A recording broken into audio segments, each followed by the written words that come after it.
दोस्तों, हमारे भारत का कॉन्स्टिट्यूशन कहता है कि भारत एक सेकुलर देश है। अब जिन लोगों को सेकुलर नहीं मालूम, मैं उनके लिए बता देता हूँ कि सेकुलर मतलब होता है कि सारे के सारे धर्म को, सारी कम्युनिटी को एक साथ लेके चलना, सबको इक्वल स्पेस देना और इक्वल रिस्पेक्ट देना, जहाँ कोई भी स्पेसिफिक धर्म को प्राथमिकता नहीं दी जाएगी, किसी भी धर्म को या किसी भी रिलीजन को पकड़ के नहीं चला जाएगा, ना ही उसके प्रिंसिपल्स इंप्लीमेंट किए जाएंगे किसी पर्टिकुलर इंसान पे। अब यही बात है कि इंसान इंसानियत के लेवल पे कहता है और वो ये चीज़ों को समझाने की कोशिश करता है कि यूनिटी है, भले ही डाइवर्सिटी हो, हम सब एक हैं, हम सबके भगवान में कोई डिफरेंस नहीं है, यह सबका मालिक एक है। तो क्या फ़र्क पड़ता है दोस्तों कि वो इंसान हिंदू है या मुस्लिम है। हेलो दोस्तों, सिंप्लीफाइड विद शशांक में आप सबका स्वागत है। इस वीडियो में आज हम डिस्कशन करेंगे साईं बाबा के बारे में, एक ऐसे इंसान के बारे में जो हमेशा से ऐसी टीचिंग दिए हैं जो ह्यूमैनिटी के लिए कंस्ट्रक्शन का काम कर रही है, जो हमेशा से ये बताते चली आ रही है कि कोई डिफरेंस नहीं है, चाहे वो हिंदू हो या मुस्लिम हो, एट द एंड जाना सबको एक ऑलमाइटी के पास है और वो ऑलमाइटी एक ही है। हम अपने इसको अगर हिंदू धर्म से जोड़ें तो हमारे हिंदू धर्म में भी हर चीज़ यही बयां करती है। सूर्य हो, जल हो या अग्नि हो या हवा हो, ये सब हिंदू और मुस्लिम में भेद नहीं करते हैं। कभी आपने ऐसा नहीं देखा होगा कि सूर्य कह रहा हो या सूर्य ने डिसाइड कर लिया हो कि आज वो सिर्फ हिंदू पे धूप डालेगा, बाकी मुस्लिम पे नहीं डालेगा। या जल ने कभी ऐसा डिसाइड नहीं किया, वाटर ने भी कभी ऐसा डिसीजन नहीं लिया कि सिर्फ और सिर्फ प्यास हिंदुओं की बुझाएगा। सो जो भी भगवान होगा, जैसा भी होगा, वो एक है और हमेशा से एक रहा आया है। ये टीचिंग देने वाले साईं बाबा के बारे में आज इस वीडियो में हम डिस्कशन करेंगे, जानेंगे कि क्या उनके मिथ्स हैं, क्या क्या ऐसे फैक्ट्स हैं जो गलत तरीके से प्रमोट हो रहे हैं और हमें उन पर किस तरह से बिलीव करना चाहिए। सो सारी इन्फॉर्मेशन के लिए बने रहिए वीडियो के लास्ट तक। और अगर वीडियो आपको पसंद आई या इन्फॉर्मेशन आपको थोड़ी भी वैल्यू प्रोवाइड करती है तो वीडियो को शेयर कीजिए एंड चैनल को सब्सक्राइब कीजिएगा। नाउ बिफोर प्रोसीडिंग, आगे बढ़ने से पहले मैं चाहूँगा कि आप ये कुछ क्लिप देखें, उसके बाद हम इस वीडियो को कंटिन्यू करते हैं।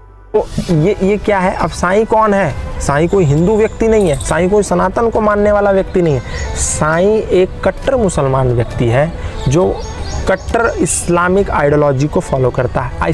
उसी साईं को अब हिंदू ने अपना देवी देवता मान लिया, उसको आराध्य मान लिया, उसको पूजनीय मान लिया कि साईं भगवान है, साईं बाबा है। अरे वो शिरडी वाला बाबा, साईं बाबा जिसको कहते हैं, वो कौन है? मरा हुआ प्रेत ही तो, चांद मियां उसका नाम था। उस प्रेत की पूजा करने वाले लोग कहते हैं अरे साईं तो भगवान है। चांद मियां थे, वो आए थे हिंदुओं के साथ कनेक्ट बनाने के लिए, लेकिन हिंदुओं के साथ भी इतनी कमाल की बात है कि लोग भाई किसी को भी स्वीकार कर देते। उसका नाम शास्त्रों में है नहीं है वो कुछ नहीं देखते। ये बहुत फेमस लोग हैं दोस्तों, इनमें से हम किसी को आचार्य बोलते हैं, किसी को प्रभु बोलते हैं, और इन्होंने कमेंट किए हैं साईं बाबा के ऊपर, काफ़ी ज़्यादा फेमस है। बड़ी बात नहीं है कि इनके शांत होने के बाद कहीं ना कहीं इनका भी मंदिर बने और इनके भक्त इनको पूजें। ऐसा मैं इसलिए कह रहा हूँ क्योंकि जिस तरह से एलिजिबल बताते हैं ये अपने आप को कुछ चीज़ों को बोलने में, उस तरीके का काम इन्होंने अभी तक किया नहीं है। ऐसा कुछ भी नहीं किया इन्होंने जो इंसानियत के रास्ते पे हो, जो कंट्री को सही डायरेक्शन पे ले जाए, या ऐसा कुछ भी कहीं पे भी इन्होंने ना बोला है ना एक्शन लिया है जिससे ये लगे कि इनकी बात वैल्यू करनी चाहिए। इनमें से ना ही कोई भगवान का अवतार है और ना ही कोई भगवान है, लेकिन फिर भी इनके भक्त हैं, इनको मानने वाले लोग हैं और इनको पूजने वाले भी लोग हैं। अब यहाँ पे बात समझने वाली ये है कि लोग अपनी अपनी श्रद्धा से इनको मानते हैं, उनका एक अटैचमेंट है, उनका एक पर्सनल अटैचमेंट है जिससे किसी को कोई आपत्ति नहीं है। नाउ अदर थिंग, इनकी कास्ट, इनकी एलिजिबिलिटी, इनकी प्रोफेशनैलिटी और ये कितना नॉलेज लिए हैं, इसके बारे में भी क्वेश्चन उठाने वाला कोई नहीं है और ना क्वेश्चन उठाने से किसी को कुछ मिलने वाला है। ना मैं पर्सनली जाके ये पूछने वाला हूँ, ना मैं जानने वाला हूँ कि ये करते क्या हैं, और ना मैं चाहता हूँ कि ये कोई जाने भी, क्योंकि ये किसी के पर्सनल चीज़ को बढ़ाएगी नहीं, ना ही किसी के पर्सनल नॉलेज को बढ़ाएगी। बट स्टिल इतना सब कुछ होने के बावजूद, इतना फेम और इतने रिस्पेक्ट पाने के बावजूद भी ये कहीं ना कहीं कुछ ना कुछ ऐसा कमेंट ज़रूर करते हैं जो या तो किसी को हर्ट करेगा या तो किसी के बिलीफ तोड़ता है। चाहे ये शिव के बारे में बोले कि वो डेमी गॉड हैं, चाहे वो राम के बारे में बोले कि वो कुछ नहीं है, जो भी है सब कुछ कृष्ण है, चाहे वो किसी के भी बारे में बोले। मतलब कहीं ना कहीं कंपैरिजन वाली जो चीज़ है वो हमेशा ये बरकरार रखते हैं अपने हर स्पीच में, ऑलमोस्ट हर स्पीच में, और कहीं ना कहीं जाके फिर इनको माफ़ी भी मांगनी पड़ जाती है कुछ लोगों को हर्ट करने के लिए। आप समझ सकते हैं, मैं रिसेंट की ही एक इंसिडेंट की बात कर रहा हूँ, उसमें डाइव नहीं करना चाहता मैं, बिकॉज वो मेरा टॉपिक नहीं है यहाँ पे अभी। अब ये तो कृपा है इंटरनेट की इनके ज़माने में कि ये इतना फेम और इतने पॉपुलर हो रहे हैं, वरना ये अगर साईं बाबा के ज़माने में होते तो इतनी फेम और पॉपुलैरिटी गेन करने में इनको न जाने कितने साल लगते। जबकि साईं बाबा के समय में ना कोई इंटरनेट था, ना कोई शेयर ऑप्शन था कि उनकी बातों को शेयर कर सकें। इस चीज़ का डिसएडवांटेज भी हुआ है उनको, लेकिन स्टिल विदाउट इंटरनेट और विदाउट ऑल दिस टेक्नोलॉजी किस तरह से वो पॉपुलर हुए और किस तरह से वो लोगों के दिल में बस गए, कुछ ना कुछ तो बात रही ही होगी किसी न किसी तरह से। अब यहाँ पे कोई पर्सनल इशू नहीं है मेरा इनसे और ना ही इनके सपोर्टर से, लेकिन बहती गंगा में हाथ धोने वाली बात थोड़ा सा इनसे एक्सपेक्ट नहीं रहती है। आपके भक्त आपके पैर पड़ते हैं, आपके मैसेजेस को फॉरवर्ड करते हैं, आपकी चीज़ों को कैरी आउट करते हैं, और साईं बाबा के भक्त उनके पैर पड़ते हैं, उनके मैसेजेस को फॉलो करते हैं, उनकी चीज़ों को कैरी ऑन करते हैं। सो यहाँ पे किसी को किसी से इशू नहीं होना चाहिए। आई डोंट नो वाई इनको इतना ज़्यादा इशू है साईं बाबा को लेकर। 4 बुक पढ़ लेने से कोई ज्ञानी नहीं बन जाता दोस्तों। हर इंसान को ये समझना चाहिए कि वो जो भी कह रहा है उसका कहने का प्रभाव कितने लोगों पे हो रहा है और कितने लोग हर्ट हो रहे हैं उसके स्टेटमेंट से।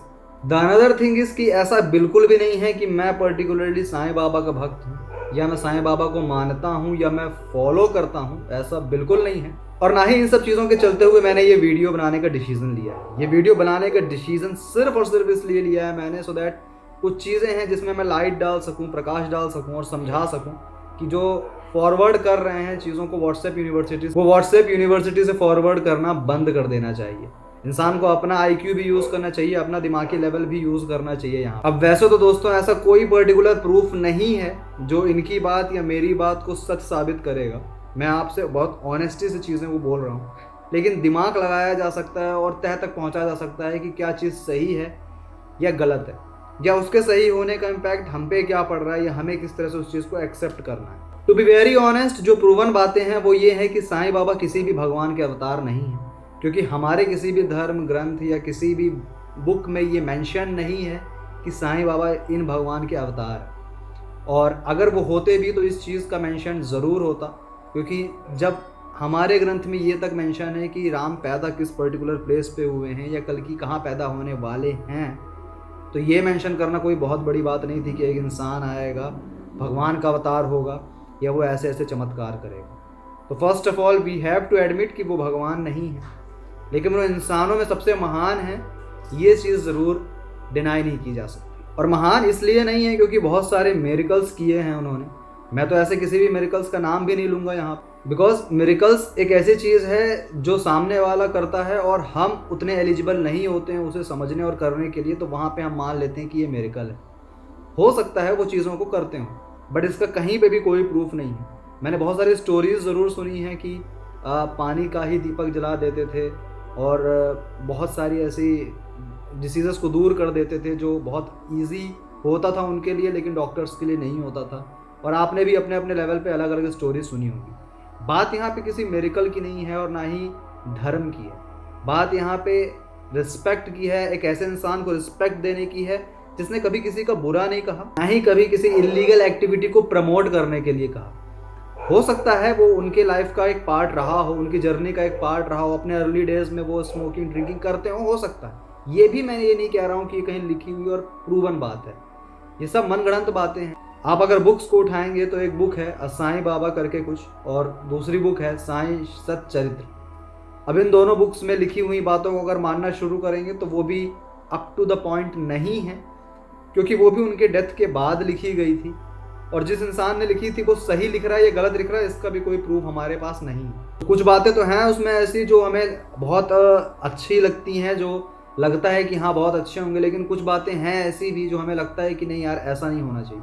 फॉर एग्ज़ाम्पल ये जो स्मोकिंग एंड ड्रिंकिंग वाली बात है वो उसी बुक से आई हुई है, और ये बात यानी कि मिरेकल्स वाली बात वो भी उसी बुक से आई हुई है। सो ये आपके ऊपर है कि आपको फॉलो क्या करना है, लेकिन मैं तो समझता हूँ कि इन दोनों चीज़ में किसी भी चीज़ को फॉलो नहीं करना चाहिए, क्योंकि इन दोनों चीज़ से इंसानियत को कोई फ़र्क नहीं पड़ता। वो उनकी पर्सनल लाइफ है, वो कब कहाँ पे क्या कैसे कर रहे हैं, क्यों कर रहे हैं, इसका कोई भी आइडिया किसी को नहीं है। सब कहीं ना कहीं बैठ के अनुमान लगा रहे हैं, कहीं ना कहीं बैठ के चीज़ों को बोल रहे हैं, जिसके मन में जो कुछ आया वो बस शुरू कर रहे हैं। तो यहाँ समझना चाहिए कि लाखों लोगों और करोड़ों लोगों की आस्था उनसे जुड़ी हुई है, और उसमें हम इंटरफेयर ना करें, बिकॉज उससे किसी को हार्म नहीं हो रहा है। अब इन तथाकथित लोगों ने दोस्तों कुछ मिथ फैला रखे हैं, आइए इन मिथ्स पे डिस्कस करते हैं। अब सबसे बड़ा सवाल उठता है यहाँ पे कि वो थे क्या, वो हिंदू थे या मुस्लिम थे। सो टू बी वेरी ऑनेस्ट, कहीं पे भी ये जिक्र नहीं किया गया है कि वो पर्टिकुलरली हिंदू थे या मुस्लिम थे। कुछ स्टोरीज में बताया जाता है कि हिंदू के घर में पैदा हुए थे, बॉर्न हुए थे, लेकिन पले और बढ़े थे मुस्लिम के घर में, और वहाँ पे ये बड़े हुए एक मुस्लिम कम्युनिटी के बीच में। अब कुछ लोग टारगेट करते हैं कि वो बाय लुक्स अगर देखा जाए, लाइफ स्टाइल देखी जाए तो मुस्लिम है, वो मस्जिद में रहते थे। सो यहाँ पे समझने वाली बात ये है कि बाय लुक की अगर बात की जाए तो जैसा कि कुछ जगह मेंशन है कि मुस्लिम फैमिली में पले बढ़े हैं, तो जाहिर है उसी तरह के कॉस्ट्यूम भी पहनेंगे और उसी तरह के गेटअप में रहेंगे। लेकिन उनकी टीचिंग जो थी वो किसी मुस्लिम या हिंदू कम्युनिटी पे फेवर्ड नहीं थी, वो दोनों को साथ लेके चलते थे। उनसे अगर आप स्पेसिफिक पूछें कि आप किसको फॉलो करते हैं या आप कौन से धर्म के हैं, तो कोई एक्चुअल और ऑथेंटिक प्रूफ इस चीज़ का नहीं है, और इसी कारण से वो हिंदू और मुस्लिम दोनों ओर से वर्शिप किए जाते हैं। अब ये तो दोस्तों सरासर उनको डिफेम करने की बात होगी ताकि हिंदू भड़क जाए यहाँ से कि उनका नाम चांद मियाँ था। फर्स्ट ऑफ ऑल ऐसा कोई ऑथेंटिक प्रूफ नहीं है कि इनका नाम चांद मियाँ था। ये 2 जगह मेंशन है चांद मियाँ के नाम से, अब मैं वो आपको बता देता हूँ। उसमें भी इनका नाम चांद मियाँ नहीं था, ये क्लियर कट लिखा हुआ है। उसमें जो स्टोरीज़ हैं, पहली ये है कि जो जिस जगह वो पैदा हुए थे तो उनके बगल में एक पड़ोस में फैमिली रहती थी, वो मुस्लिम फैमिली थी जहाँ ये पले बड़े थे, वो अक्सर उन्हीं के यहाँ रहा करते थे। तो उस मुस्लिम फैमिली में जो हेड मेंबर थे उस घर के, उनका नाम था चांद मियाँ। अनदर स्टोरी निकल के आती है कि एक जगह ये बैठे हुए थे और वहाँ पे चांद पाशा पाटिल नाम का एक जमींदार आता है और उसका घोड़ा गुम गया होता है, तो वो इनसे हेल्प मांगता है और इनकी एक आवाज़ में घोड़ा वापस भी आ जाता है। उसका नाम था चांद पाशा पाटिल। कहीं पे भी ये जिक्र नहीं किया गया है कि इनका नाम था चांद मियाँ। दूसरा कंक्लूजन यहाँ से आता है कि अगर उनका नाम चांद मियाँ है भी या हुआ भी था तो उससे क्या फ़र्क पड़ता है, क्योंकि यहाँ पे 2 बातें हैं। पहली बात, उनकी परवरिश मुस्लिम फैमिली में हुई। दूसरी बात, अगर उनका नाम हुआ भी चांद मियाँ, उसके बाद भी वो बातें ऐसी कह रहे हैं जो सबके फेवर में हैं और सबके लिए है, तो फिर लड़ने और झगड़ने का सवाल ही नहीं पैदा होता। अब APJ अब्दुल कलाम मुस्लिम थे, नाम भी उनका अब्दुल कलाम मुस्लिम था। काम उन्होंने क्या किया, इंडिया के फेवर में किया, सबके फेवर में किया। कभी भी हिंदू मुस्लिम या ऐसा कभी कुछ उनके मन में नहीं आया। वो भी भागवत गीता पढ़ते थे, कुरान भी पढ़ते थे। सेम यही चीज़ साईं बाबा के साथ थी। वो भी भागवत गीता पढ़ते थे, कुरान भी पढ़ते थे, मुस्लिमों को प्रमोट करते थे और मोटिवेट करते थे कि वो कुरान पढ़ें, और हिंदुओं को मोटिवेट करते थे कि वो भागवत गीता पढ़ें और रामायण पढ़ें। अब यहाँ पे वो कहाँ से गलत हो गए? मुझे आप कह सकते हैं ऐसा कि अब्दुल कलाम की बात अलग है, साईं बाबा की बात अलग है, वो पूजा करते हैं लोग उनकी, और अब्दुल कलाम की नहीं करते हैं, वो रिलीजन है, ये पॉलिटिक्स है। ऐसा कुछ नहीं है। मैं इस डिफरेंस को क्लियर कर सकता हूँ, और क्लियर ऐसे कर सकता हूँ कि अगर साईं बाबा को आप भगवान के रूप में पूजते हैं, वहाँ पे आप खुद भी गलत हैं, क्योंकि कहीं पे भी मेंशन नहीं है, ना ही उन्होंने ये कहा है कि मैं भगवान हूँ या मेरी पूजा करो। आप उनको एज अ गुरु के तौर पे रिस्पेक्ट करते हैं या पूजा करते हैं तो वो सही है, क्योंकि संत और गुरु और भगवान, इन तीनों में डिफरेंस। और साईं बाबा सभी के लिए संत थे और टीचिंग्स उनकी ऐसी थी जो ह्यूमैनिटी के फेवर में थी, उस हिसाब से वो गुरु थे। तीसरी चीज़ दोस्तों जो बहुत ज़्यादा प्रचलित है उनको बदनाम करने में, वो ये है कि वो मीट खाते थे, स्मोकिंग करते थे या ड्रिंक करते थे। सो टू बी वेरी क्लियर, कोई भी ऐसा प्रूफ नहीं है कहीं पर भी जो ये दिखाता है कि वो ये सारी एक्टिविटी करते थे। अब मिथ तो दोस्तों ना जाने कितने हैं, मैंने ये 3-4 ही कवर किए हैं जहाँ पे मुझे समझ में आया है कि ये कुछ ज़्यादा ही प्रमोट हो रहे हैं लोगों से। इन चीज़ों को ही मैंने क्लियर किया है। बाकी जितने भी मिथ इनके बारे में फैलाए जा रहे हैं वो सारे के सारे मिथ ही हैं और उससे ज़्यादा कुछ भी नहीं। एक ऐसे गुरु या इंसान जिन्होंने अपनी ज़िंदगी बिता दी भगवत गीता या कुरान की टीचिंग देने में, लोगों को बताने में, उस इंसान को अगर किसी भी ज़रिए से बदनाम किया जाए तो वो गलत है। फ़र्क नहीं पड़ना चाहिए दोस्तों कि वो हिंदू थे या मुस्लिम थे, क्योंकि एट द एंड हम सबको मालूम है कि ये 5 एलिमेंट में बधे हुए शरीर के बाद जो दुनिया है वो अलग ही दुनिया है, और उस दुनिया में कहीं भी कोई भी कास्ट क्रीड नहीं है, सब इक्वल हैं, सब बराबर हैं। और ऐसा मैं इसलिए कह सकता हूँ क्योंकि मैंने स्टार्टिंग में इस वीडियो में जहाँ आपको बताया था कि चाहे वो सन हो या मून हो, चाहे वो लैंड हो या स्काई हो, चाहे वो हवा हो या पानी। जब ये डिफरेंस नहीं करते हैं आपके जीते जी, आप हिंदू हो या मुस्लिम हो, तो मरने के बाद भी कोई डिफरेंस नहीं ही होगा। हमारे हिंदू धर्म में इन सभी को देवता कहते हैं। आप अपना अंदाज़ा लगा सकते हैं दोस्तों कि ये जो डिवीज़न हमने कर रखे हैं कुछ चीज़ों को लेके, ये डिवीज़न एक्चुअली में एग्जिस्ट ही नहीं करते हैं। किसी भी बुक में साईं बाबा के फेवर में या अगेंस्ट में लिखी गई कोई भी बातें, कोई भी चीज़ ऑथेंटिक नहीं है, क्योंकि ये सारी की सारी चीज़ें लोगों से सुन के समझ के हुई है। वहाँ पे कोई रिसर्च नहीं बैठाई गई ऐसी कि जहाँ से हमें ये समझ में आए कि एक्चुअली में क्या था, और अगर बैठाई भी जाएगी तो वो उस वक्त की बात होगी। बट अभी तक ऐसा कुछ भी नहीं है जिसको लेके हम लड़ें झगड़ें या ये डिसाइड करें कि वो हिंदू थे या मुस्लिम थे, बजाय इसके कि हम फोकस करें कि उन्होंने एक्चुअली में समझाया क्या है, बताया क्या है, और किस चीज़ के और किस बेसिस पे उन्होंने अपनी ज़िंदगी पूरी जी है। एज अ हिंदू मैं तो यही कहूँगा दोस्तों, जो हमारे मेंशन है बुक्स में भी, हमारे पूरे हिस्ट्री में मेंशन है कि गुरु को हमेशा भगवान से भी बड़ा माना गया है। तो मेरे हिसाब से जब तक किसी भी गुरु की कोई भी टीचिंग किसी भी लिविंग या नॉन लिविंग थिंग को हार्म नहीं करती, तब तक वो गुरु कहलाने योग्य ही है। रही बात पूजने की, तो गुरु का दर्जा भगवान से भी बड़ा होता है। और जो कबीर दास जी ने कहा है कि गुरु गोविंद दो खड़े काके लागू पाए, बलिहारी गुरु आपने गोविंद दियो बताए।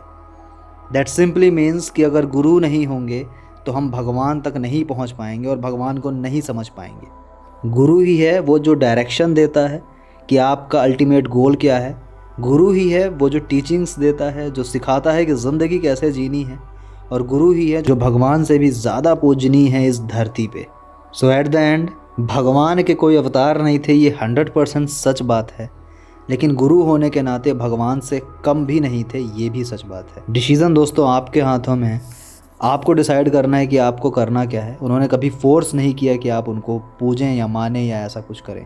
लेकिन इतना ज़रूर है कि एज अ ह्यूमन हमें इन चीज़ों का ध्यान रखना चाहिए कि कब कहाँ किसकी सेंटिमेंट्स हर्ट हो रहे हैं। Again, I am not his devotee, but definitely one of the human who wants to favour humanity. Thank you so much for watching the video.